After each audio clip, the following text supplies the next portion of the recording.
Hello everyone. Today's demonstration is brought to you by the Ancient Society and Worshipful Society of Cobblers.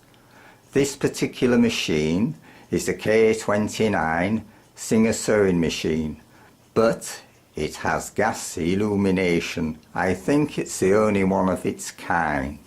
We will be giving a demonstration of lighting the gas mantle.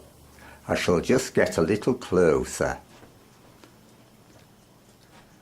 Can you come and light the gas mantle, Doris?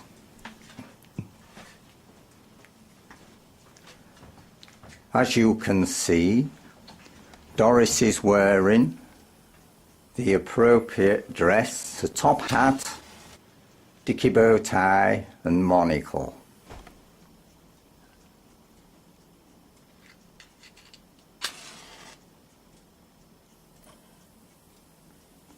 There we are. Beautiful gas illumination. We'd never be stuck if the electricity went off. We'd always be able to sew. This particular machine was built in 1918 and is still going strong today. That's nearly 100 years and it still sews perfectly. As you can see, Doris is turning the wheel for this small demonstration, but you can treadle them when you want to go a lot faster. Can we see a sample of the stitching, Doris?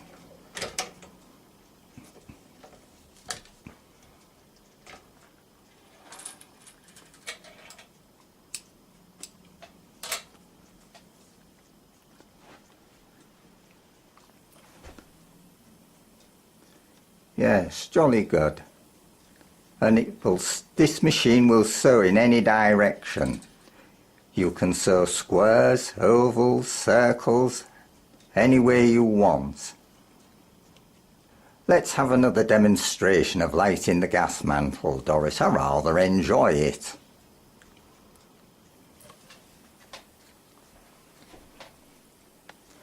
I'll get even closer this time. Lovely.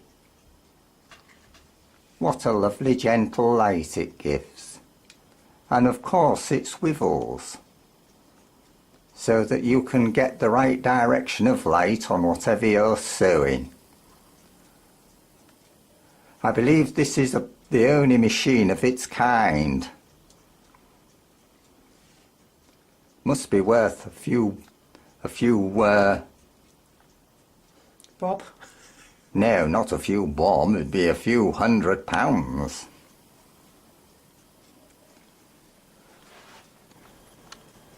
My good friend Simon Fortescue Smythe said, "Good heavens, Jonathan, has Doris bought a steel bucket riveting machine?" I assured him that it was a sewing machine, part of our industrial revolution. As you can see, the engineering on this machine is massive.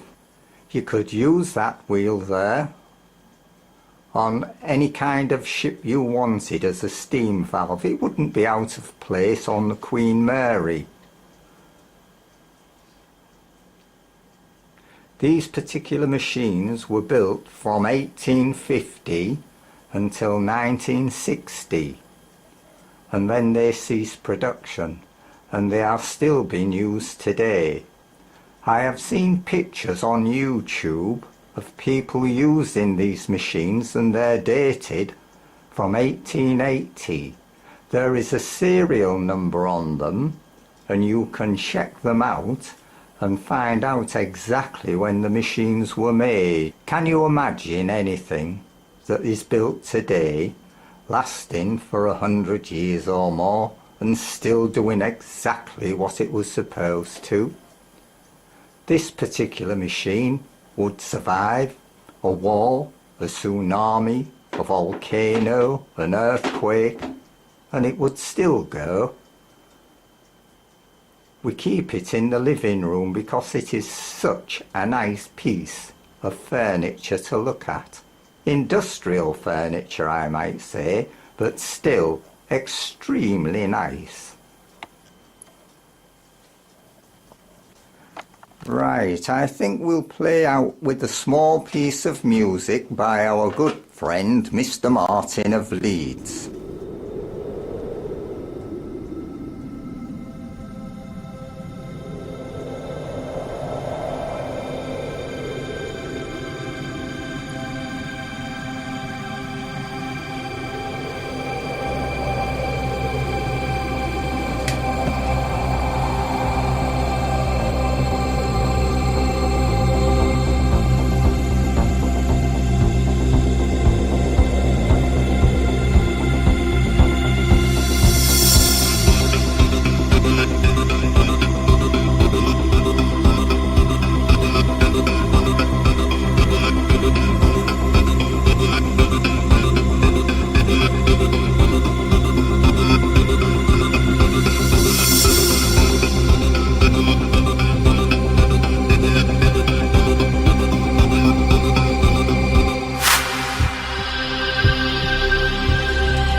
Cheerio and goodbye everyone. Thank you for watching.